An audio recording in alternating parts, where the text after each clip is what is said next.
I always see a lot of people online forums discussing how to get the best performance for their WordPress site, particularly after they've added some feature that brings in courses, memberships, discussion forums. All of these things are very dynamic, and unfortunately, a lot of hosting that's out there simply doesn't work well for them. There are things that you can do with hosting that cost the same, or perhaps even less, and also some configurations you can make in that hosting. So we're going to talk about VPS hosting today, and I'm going to show you a few simple things that you can do, not only to improve the performance of WordPress by getting on VPS hosting, but also how you can configure that VPS hosting for optimal performance.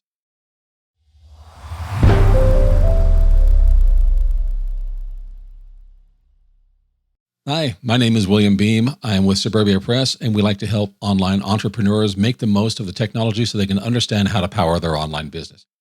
One of the best things you can do is to get good web hosting, and I think VPS hosting is what most entrepreneurs need. If you look at the average hosting that is shared hosting or managed WordPress hosting, it doesn't give you enough resources in order to make WordPress really run when you're doing business. It's great for a blog, but what happens is they give you very few server resources, they give you limited access to CPU, and they cache everything to death. And that just doesn't work for a dynamic site that has people logging into it or shopping on it or doing any number of things like that. So let me show you what I prefer, and then we'll go ahead and talk about how you can optimize this even further. So my recommendation for VPS hosting for running WordPress, for, as I said, for courses, memberships, clients, entrepreneurs, things, if you're going to be running a store or something like that, where people are going in and looking dynamically at stuff that has to be generated. It's not like a blog where the same page gets served to everyone. WordPress needs a few things. It needs CPU, it needs RAM, it needs fast disk, and good bandwidth. Now, there's a number of other factors that go into this, but with the managed hosting, they never tell you how much CPU you get, and that's because they don't assign any to you. You get it as part of a shared resource with a number of other hosts, and usually those hosts are all jammed together. There might be 100 or more WordPress hosts on a single server. With VPS hosting, what you're getting is a virtual private server, and don't worry about virtualization. I've used this for decades. It works very well. Basically, you're getting defined, committed resources for your server, and you can get that with 1 core of CPU, you can get it with 2 core of CPU and on up. Also, you need RAM. Depending upon the site, your server may need 1 gigabyte, maybe 2 gigabytes of RAM, depending upon what you're doing. I use a server with 4 gigabytes of RAM because I'm running a few different applications or WordPress installations on the same one. But you want to make sure that you have enough memory resources and CPU resources and fast disks that can't be taken from your neighbor. So that's why I'm using Cloudways. And I'm going to show you inside what my account looks like and how you can optimize it. There are a couple of things that you need to look at to configure your server inside of Cloudways. And if you have VPS hosting elsewhere, the same things are going to help you out, but this is how it happens on a Cloudways host. So I'm on my server over here, and we've come down to settings and packages. We want to come over here to packages. And there are a few things you want to look at. You want to make sure that you've got the latest version of PHP without going up to PHP 8. That's not quite ready yet. So I'm on PHP 7.4. And same thing with your MySQL. I'm on MariaDB 10.4. The next thing I want to show you is Redis. Redis is a cache that works on the back end. Basically, the SQL server inside of WordPress wasn't designed with the optimization in mind for a lot of the back-end communication. Redis really helps your database communication and your messaging internally within inside of WordPress or the applications that are on the server. It's an extremely fast, very capable caching system that is server-based. So if you come in here, by default, it isn't installed. I've got this already installed on my server. You can go ahead and click, kind of like we down here with this one, is just click install, and that will go ahead. It'll take a minute or two to install the application. After that, you want to come up to Manage Services. You can see over here on Manage Services what's running and what isn't. So Redis is here. It should be running by now. If not, just go ahead and click the button to start it. Right now it says stop. Varnish is another cache. It is different than Redis. It works on HTTP only. Basically, it accelerates your HTTP commands. It kind of sits between your server and the user's browser who's visiting your site. So it's going to take what's coming out of your server and optimize it to go to your client browser and just make it faster. So this used to be kind of troublesome in the past, but that's been about a year and a half ago. I would say now, definitely turn on Varnish.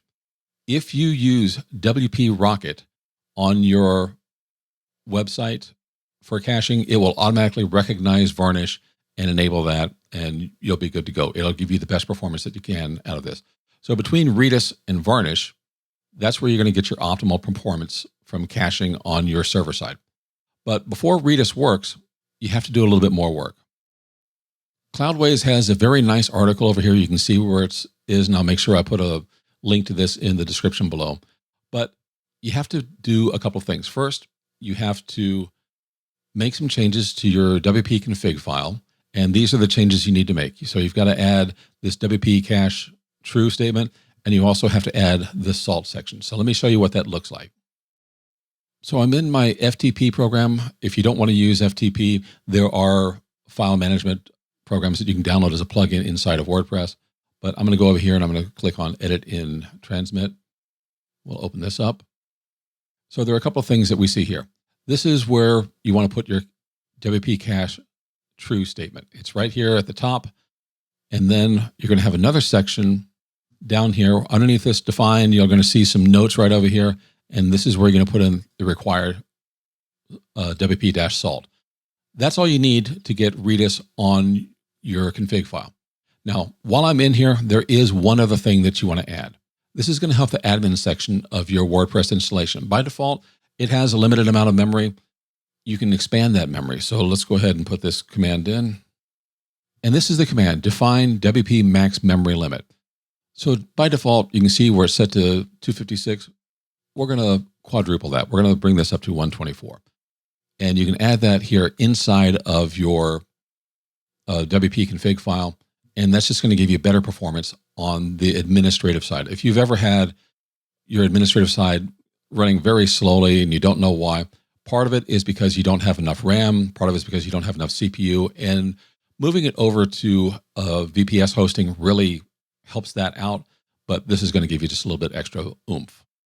Now, the next thing you're going to need to do is put a Redis plugin on your WordPress dashboard. So let's go ahead and do that. So I'm inside of my demo site. We'll come over here to plugins. And let me scroll down. I may already have this in here. No, I don't. So let's go ahead and we're going to click Add New. We're going to search for Redis. And this is the one you want, Redis Object Cache. So go ahead and click Install, Activate. So once that's done, when you come down here to your settings, you just go down the list and you're going to see where it says Redis. So we'll go over that. And you're going to click this button that says Enable Object Cache. And you can flush the cache from here, but basically, there you go. You're connected and you can take a look at your metrics. We don't have anything, obviously, because we just got here. But that's what you want to do. Now, there is an option over here where it says Object Cache Pro. I haven't gone forward and done that. I'm very satisfied with the results that I have right now. But those are a few things that you can do to really amp up the performance of your WordPress site. You can move it to VPS hosting. I recommend Cloudways. I'll have a link in the description below for that. I'm going to recommend Redis caching. I'm going to recommend that you use Varnish. For an on-site cache, I like using WP Rocket. I'll have a link for that below as well.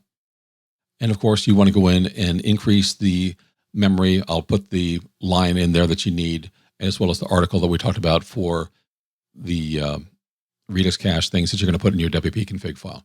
But those will give you a very nice little bump in performance, and you're just going to be amazed compared to going something from like WP Engine, WPX, or SiteGround, moving over to VPS hosting on Cloudways and making these changes. You're going to have excellent performance.